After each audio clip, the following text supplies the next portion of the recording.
Well, it looks like we've got very interesting news today regarding the game Skullgirls. Some celebrating this news, essentially saying that politically correct developers have found out, have reaped what they've sowed, and others saying that leeches and thieves have got what they deserved. But to fully understand the situation, first you're going to have an idea of the complicated history regarding ownership of Skullgirls. So here's a very brief and oversimplified explanation. It all started with Mike Z and co. founding Reverge Labs and developing Skullgirls while Autumn Games published the game.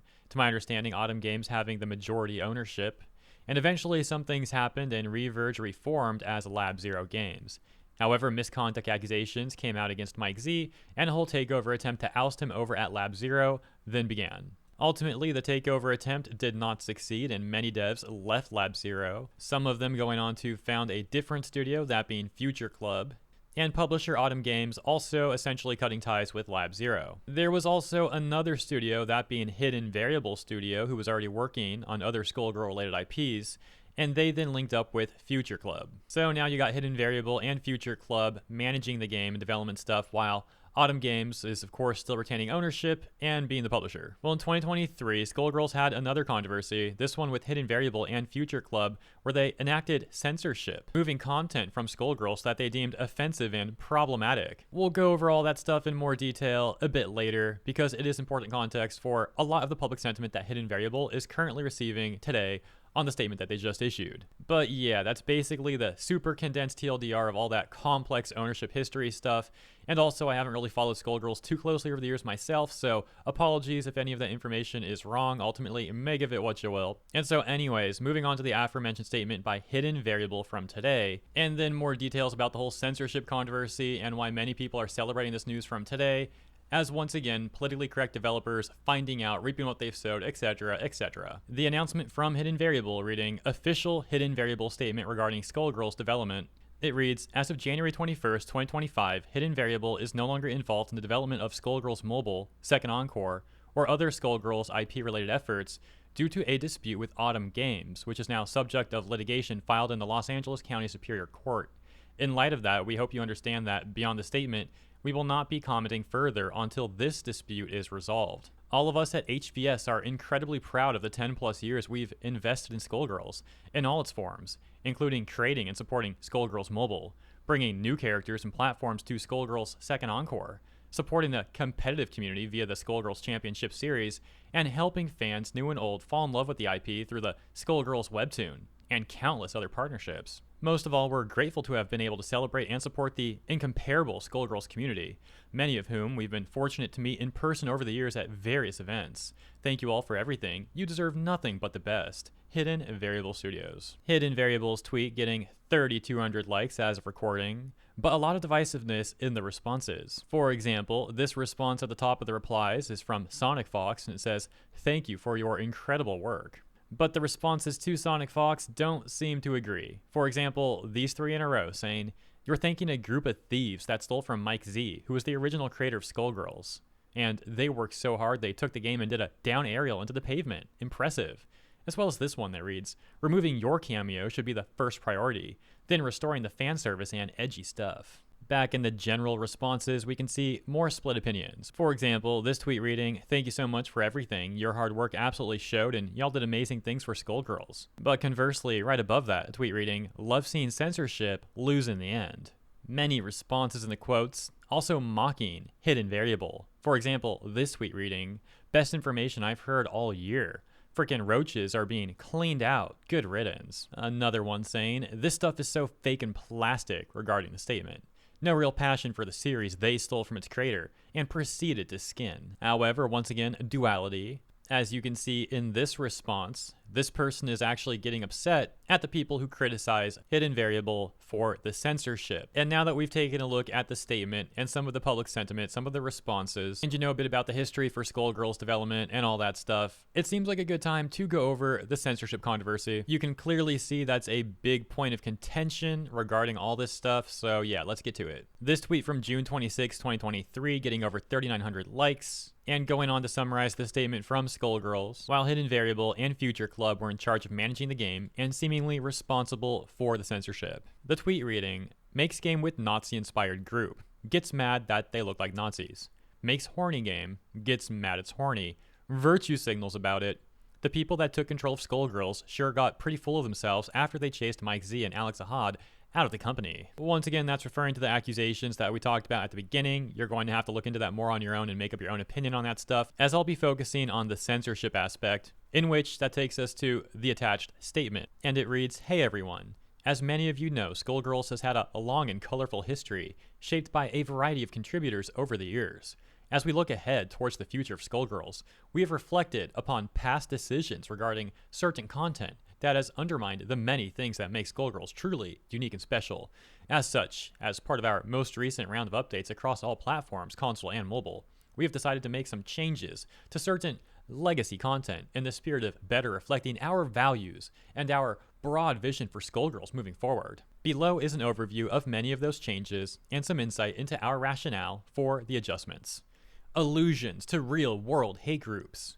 While the Renor family and the Black Aigrettes were always intended to evoke imagery from an oppressive military regime, we felt that the way that manifested, most notably via red armbands, flags, and symbolism, was too close for comfort, especially given the unfortunate reality that some of these hate groups are still active in various respects to this day. As such, you will notice that Aigrette soldiers no longer feature armbands, and that the heraldry of the Black Aigrettes organization has also been adjusted. This is a holistic pass that applies to in-game frames, concept art, story mode art, and more. The next section, titled Character Sexualization and Agency. While Skullgirls is no stranger to characters that confidently express their sexuality, there are instances in the game where characters are fetishized and or have sexualization imposed on them.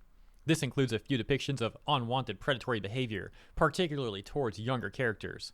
While alluding to some of this can be narratively meaningful, we have made a number of small adjustments throughout the game to ensure that this content is less exploitative, e.g. the opening of Philia's story mode. And this section, racial sensitivity. While there are numerous playful references to pulpy themes that we feel respectfully allude to certain stereotypes, e.g. the sexploitation VO-pack, we have made adjustments to some content that we believe to be in poor taste, e.g. references to racial violence in Big Band's story mode. Regarding the changes to the Black Aigrettes, we can see this post on our Skullgirls from 2 years ago that says, "What y'all think about the Aigrette armbands being removed?" A top comment reading, "I get what I assume is the line of thinking. They were designed before their place in the story was as solidified, and they were probably meant to be a lot more morally gray or even just another terrible side in this terrible city. But these days, they're pretty much universally heroic, or at least the good guys with some missteps along the way. So they may be worried it's glorifying the Nazi imagery. Personally, I think they looked better with a splash of red, and if the game was just going to be left to its devices going forward, I'd say to just leave it alone. But I think they're trying to spin Skullgirls into a bigger franchise for broader appeal with the webcomic, so this is probably one of the changes I can understand the most." And for even further additional context, here's an image of the Black Aigrettes before they had the armbands removed. This statement also mentioned censoring the character Philia, saying essentially that the character was overly sexualized, and while on screen has been an image of Philia. And now hopping back over to the Skullgirls subreddit, we can see this post from 2 years ago that says, "I find the censorship update to be laughably stupid. Honestly, I was in the middle of the drama, but now it's time to put my thoughts here. This is the worst censorship since both 4Kids and that time they censored Jotaro smoking with a black lion. I get why they did it, but the way they censored Philia's and Big Band's story and the Aigrettes makes no sense at all. And it doesn't help Future Club's case that they either ignored or mocked the fans that supported the game from the beginning. The sad thing is I've been watching and playing this game since 2013 when I was at my lowest mental point, because its lore and characters are unique from any other fighting game in my opinion, and the fact that the devs dropped the ball on this big time no longer irritates me, but leaves me heartbroken. I don't want something that I love to die out because of stuff like this, that's all I have to say." A top comment saying, "Can we act like adults and know the difference between fiction and reality? Devs?" And a response they got says, "You'll be surprised at how many people don't." Another top response says, "For real, and it was crowdfunded, meaning people helped pay for this game, lol. And removing things from it is just more reason to get a refund." Finally, the change regarding Big Band. That takes us to this post from our character rant. Part of the post reads, "About 2 months ago, the Skullgirls team stumbled into its latest controversy. that being an update that made changes and alterations to some art, animations, and presentation. Many of the changes seem to be aimed at getting rid of or toning down the more sexual or politically incorrect aspects of the game. For example, one of the characters in the roster, Parasol, is a princess, and her soldiers, the Black Egrets, bear a strong resemblance to Nazi soldiers. The update removes their armbands. A character named Philia had multiple animations altered to make her less sexualized. The Soviet announcer pack was removed. No one is sure exactly why, but my guess is because the voice of the Soviet announcer was Mike Z, the disgraced former lead designer I mentioned earlier, and much more. Honestly, most of these I don't really care about, but there is one change that genuinely pisses me off. Big Band. Big Band is only one of 2 male characters in the Skullgirls roster. As of me typing this rant, he's a giant cyborg brawler whose body is seemingly made of musical instruments. He's also a black man. Why did I mention his race? Because it's relevant to this rant.